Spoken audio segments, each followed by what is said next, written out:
안녕하세요. 이 시간에는 선교사의 독서, 글쓰기, 은사 개발에 대해서 나누어 보기로 하겠습니다. 먼저 독서입니다.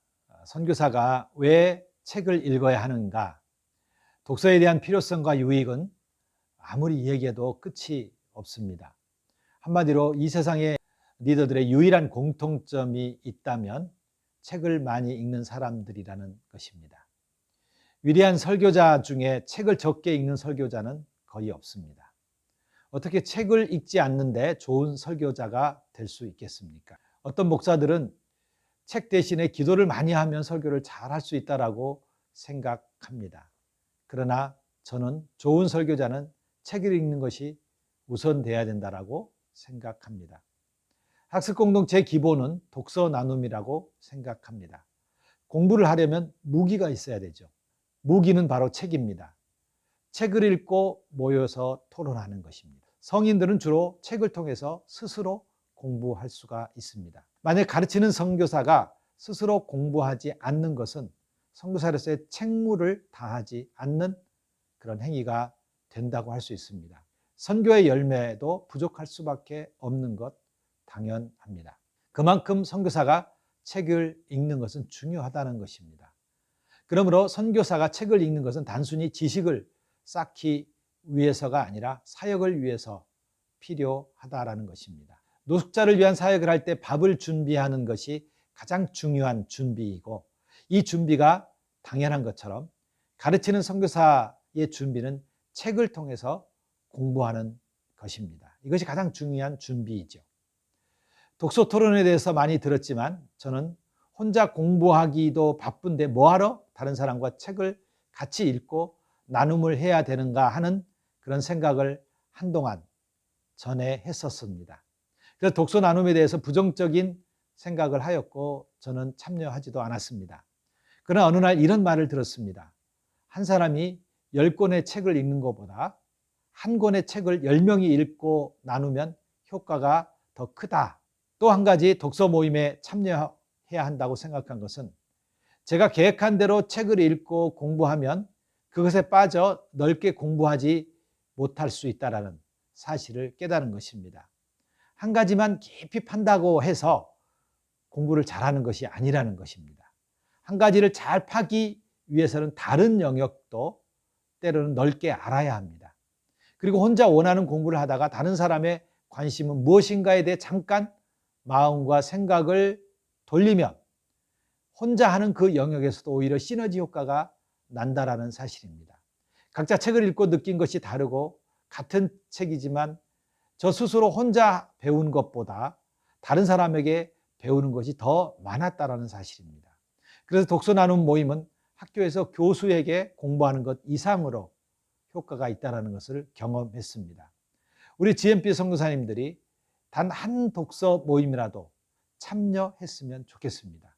이것이 개발연구원에서 도움을 주고자 하는 부분입니다. 두 번째, 글쓰기입니다. 사람들은 독서의 중요성에 대해서 말을 많이 합니다. 독서의 중요성을 말하는 사람의 공통점은 독서를 완성하는 것은 글을 쓰는 것이라고 말합니다. 글쓰기가 왜 중요한가? 제 경험을 통해서 몇 가지를 생각해 보겠습니다. 책이 일하기 때문에 그렇습니다. 글이 일합니다. 선교사는 사역을 통해서 일합니다. 사역을 하는 순간이 중요합니다. 그러나 그 사역을 하는 순간보다 더 많은 사역을 할 수 있는 방법이 있습니다. 그것은 바로 책을 쓰는 것입니다. 글을 쓰는 것이죠. 선교 사역을 했던 것을 글로 그리고 책으로 쓴다면 그 책이 또 다른 사역을 하게 되는 것입니다. 사역했던 그 사역을 똑같이 그 글이 하는 겁니다. 저도 몇 권의 책을 냈는데 제가 모르는 순간에 책이 일한다는 것을 여러 번 경험을 했습니다. 저도 모르게 책을 읽는 독자가 제게 후원도 하고 또 제게 전화도 하고 위로도 하고 많은 것들을 한 것을 보았습니다. 선교사의 기록은 선교 역사입니다. 선교사의 일기장도 바로 선교 역사입니다.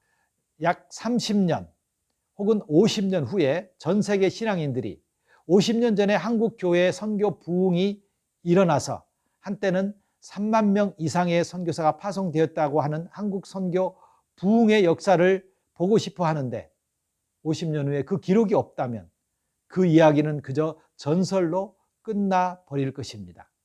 한마디로 선교사가 기록한 글 하나, 책 하나가 선교 전략이요, 선교 역사라는 것입니다.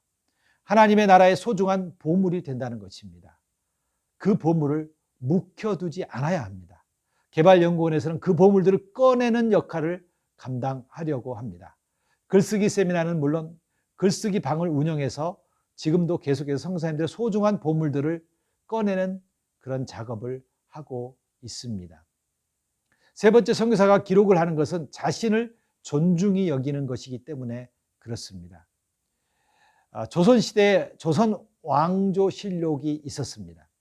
왕의 모든 행동 하나하나를 다 기록했습니다. 왜냐하면 왕은 한 나라의 수장이기 때문에 그렇습니다. 왕이란 가치가 있는 존재이기 때문에 그렇습니다. 선교사는 따지고 보면 그보다 더 소중한 존재입니다. 가치 있는 사람입니다. 하나님 나라의 왕입니다. 더 소중한 일, 실제로 세상에서 가장 의미 있고 가치 있는 일을 하는 사람입니다. 그 선교사의 일이 기록되는 것은 마땅합니다. 사도 바울의 기록은 기독교를 만드는 초석이 되었습니다. 선교사의 기록은 복음을 전하는 또 다른 사역이 됩니다. 네 번째, 멤버 케어와 자기 관리가 되기 때문에 그렇습니다. 요즘 선교 현장에서 가장 큰 이슈 중에 하나는 멤버 케어이죠. 전월 치료라는 말을 제가 들어봤습니다. 글을 통해서 사람을 치유한다는 것입니다. 글을 쓰는 것이 바로 치유에, 사람의 그 상처의 아픔의 치유에 커다란 도움이 된다는 것입니다. 글을 쓰는 사람은 자신을 돌아볼 줄 아는 사람입니다. 그러기에 글을 쓰면서 자신을 성찰하고 그리고 고쳐 나가는 사람, 바로 건강한 사람이고 성숙한 사람이 되는 겁니다. 글쓰기를 하면서 하는 멤버 케어는 스스로 하는 멤버 케어입니다. 돈이 들어가는 것도 아닙니다. 다른 사람의 도움을 받지 않아도 됩니다. 오히려 그 글이 자신에게뿐만 아니라 다른 선교사에게 멤버 케어 할 수 있는 도구가 된다는 것입니다. 글쓰기를 도와주기 위해서 개발연구원에서 2023년부터 글쓰기 특강을 하고 그리고 글쓰기 방을 운영하고 있습니다. 벌써 1기와 1기 중급반 2기를 하고 2024년부터는 3기를 또 시작하고자 합니다. 개발연구원이 글쓰기의 동기부여와 글쓰기의 방법을 제공하고 우리 회원들이 쓴 글을 정리해서 그리고 그것을 자료화하고자 합니다. 2023년에 글쓰기 방을 통해서 쓴 글을 가지고 공저로 책을 한 권 내기도 하였습니다. 글쓰기의 주제는 일상생활과 사역에 대한 것, 자기 전공 분야의 연구나 문학에 대한 것, 자신이 할 수 있는 모든 영역에서 쓰는 것입니다. 이 일을 위해서 개발연구원은 좋은 강사나 세미나도 제공하고 있습니다. 그러나 그런 프로그램들이 주체가 되지 않고 회원들이 스스로 주도해 나갈 수 있도록 성인 교육 방식으로 계속해서 지원을 해드리고자 합니다. 또한 각자의 사역 영역에서 같은 사역을 하는 분들이 같은 영역에서 모여서 같이 공부하고 그래서 자기 개발을 해 나갈 수 있도록 전문성 개발을 해 나갈 수 있도록 하는 그런 모임도 제공해 드리고자 합니다. 이제 개발연구원에서는 성인 학습 방식에 따라 퍼실리테이터의 역할을 감당하며 GMP 선교사님들은 각자는 물론이고 전체 공동체가 성장하고 그리고 발전하는 사역 공동체가 되기를 소원합니다. 감사합니다.